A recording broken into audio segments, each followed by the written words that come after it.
Jacob, the future father of the nation of Israel, was on the run from his twin brother Esau. In Genesis chapter 25, we learn that Jacob had deceived his brother Esau into relinquishing his birthright as Isaac's firstborn son.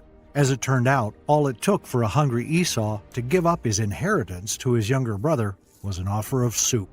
Genesis chapter 25, verses 27 through 34. And the boys grew, and Esau was a cunning hunter, a man of the field, and Jacob was a plain man, dwelling in tents. And Isaac did love Esau because he ate of his venison, but Rebekah loved Jacob, and Jacob sawed pottage. And Esau came from the field, and he was faint. And Esau said to Jacob, Feed me, I pray thee, with that same red pottage, for I am faint. Therefore was his name called Edom. And Jacob said, Sell me this day thy birthright. And Esau said, Behold, I am at the point to die, and what profit shall this birthright do to me? And Jacob said, Swear to me this day. And he swore unto him, and he sold his birthright unto Jacob. Then Jacob gave Esau bread and a pottage of lentils, and he did eat and drink, and rose up and went his way. Thus Esau despised his birthright. In Genesis 27, Jacob upped his game still again by impersonating Esau in order to deceive his aged and nearly blind father into blessing him. When Isaac was old and his eyes were so weak that he could no longer see, he called for Esau his older son and said to him, My son. Here I am, he answered. Isaac said, I am now an old man and don't know the day of my death. Now then, get your equipment, your quiver and bow, and go out to the open country to hunt some wild game for me. Prepare me the kind of tasty food I like, and bring it to me to eat, so that I may give you my blessing before I die. Now Rebekah was listening as Isaac spoke to his son Esau. When Esau left for the open country to hunt game and bring it back, Rebekah said to her son Jacob, Look, I overheard your father say to your brother Esau, Bring me some game and prepare me some tasty food to eat, so that I may give you my blessing in the presence of the Lord before I die. Now, my son, listen carefully and do what I tell you. Go out to the flock and bring me 2 choice young goats, so I can prepare some tasty food for your father, just the way he likes it. Then take it to your father to eat, so that he may give you his blessing before he dies. Jacob said to Rebekah his mother, But my brother Esau is a hairy man, while I have smooth skin. What if my father touches me? I would appear to be tricking him and would bring down a curse on myself rather than a blessing. His mother said to him, My son, let the curse fall on me. Just do what I say. Go and get them for me. So he went and got them and brought them to his mother, and she prepared some tasty food just the way his father liked it. Then Rebekah took the best clothes of Esau, her older son, which she had in the house, and put them on her younger son Jacob. She also covered his hands and the smooth parts of his neck with the goatskins. Then she handed to her son Jacob the tasty food and the bread she had made. He went to his father and said, My father. Yes, my son, he answered. Who is it? Jacob said to his father, I am Esau, your firstborn. I have done as you told me. Please sit up and eat some of my game, so that you may give me your blessing. Isaac asked his son, How did you find it so quickly, my son? The Lord your God gave me success, he replied. Then Isaac said to Jacob, Come near so I can touch you, my son, to know whether you really are my son Esau or not. Jacob went close to his father Isaac, who touched him and said, The voice is the voice of Jacob, but the hands are the hands of Esau. He did not recognize him, for his hands were hairy, like those of his brother Esau. So he proceeded to bless him. Are you really my son Esau? He asked. I am, he replied. Then he said, My son, bring me some of your game to eat, so that I may give you my blessing.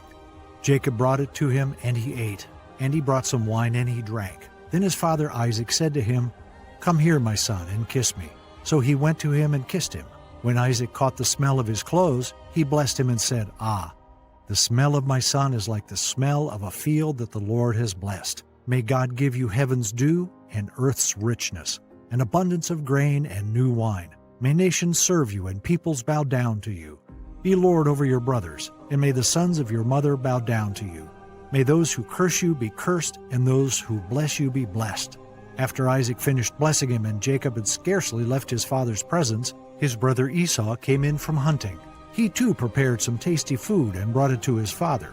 Then he said to him, My father, please sit up and eat some of my game, so that you may give me your blessing.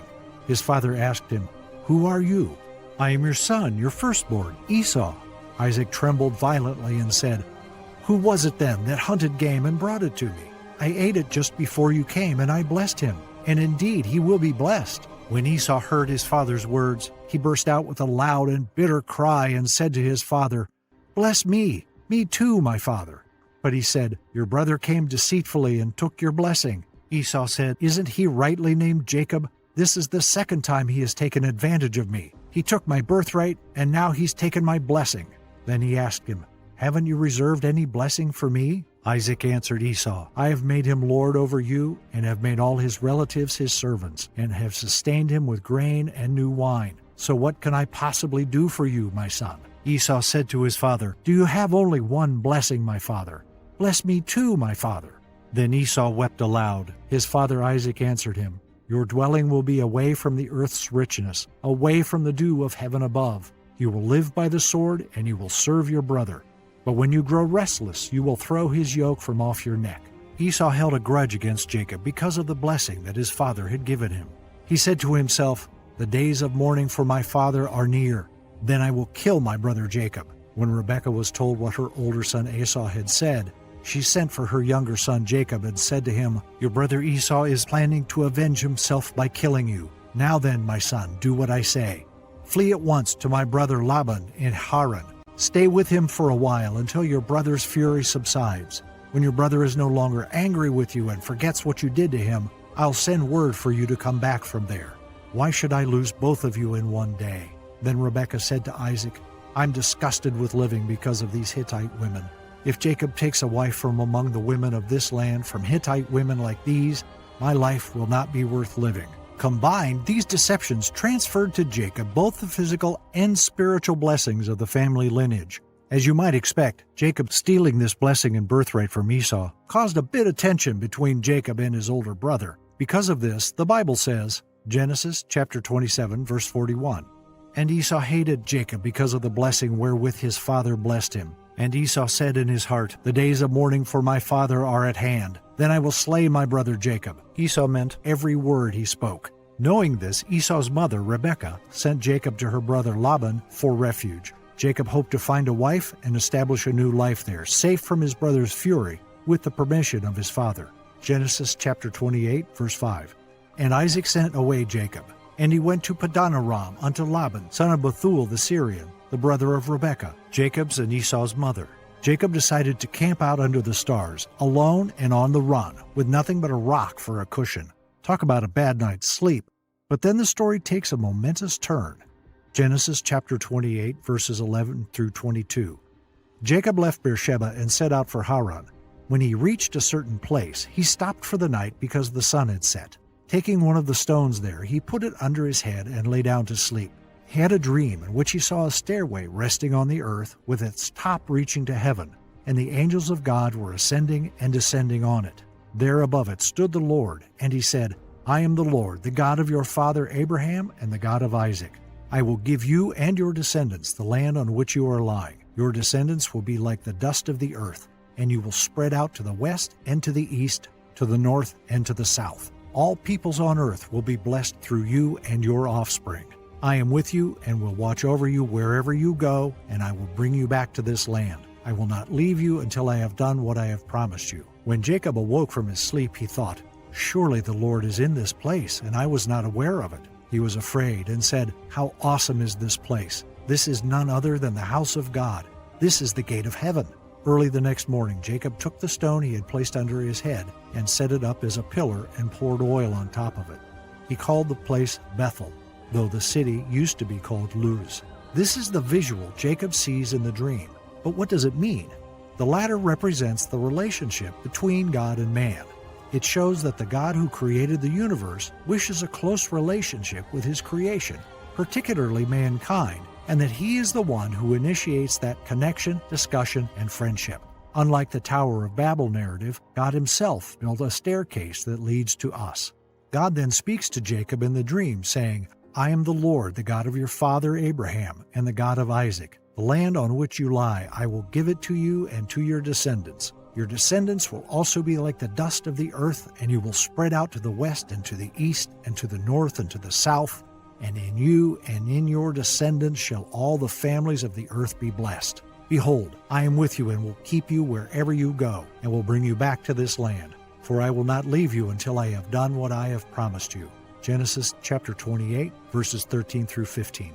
God reaffirms Abraham's bond with Jacob, Abraham's grandson, vowing that the same blessings and promises he promised Abraham would be fulfilled and carried on through Jacob, whom God would later rename Israel.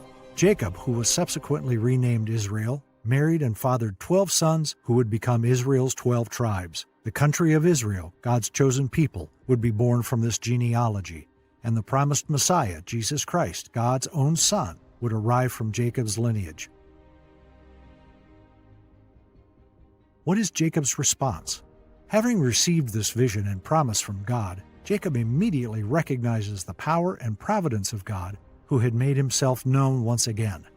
Surely the Lord is in this place, and I did not know it. Jacob then proceeds to construct an altar out of the stone he had used for a pillar in order to dedicate that location to the Lord. He then replies, Genesis chapter 28, verses 20 through 22, Then Jacob made a vow, saying, If God will be with me and will watch over me on this journey I am taking, and will give me food to eat and clothes to wear so that I return safely to my father's household, then the Lord will be my God, and this stone that I have set up as a pillar will be God's house.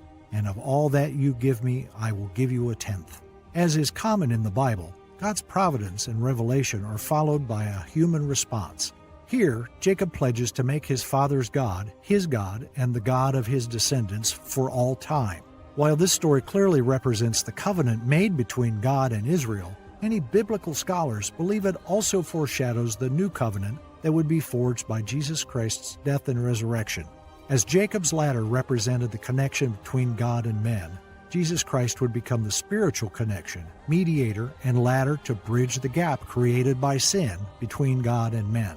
And for this cause he is the mediator of the New Testament, that by means of death, for the redemption of the transgressions that were under the First Testament, they which are called might receive the promise of eternal inheritance. Hebrews chapter 9, verse 15. Jesus Christ would initiate a new spiritual covenant that would be available to all. He would exchange our sin for his righteousness, allowing us to know God and enjoy the intimate relationship he intended from the start.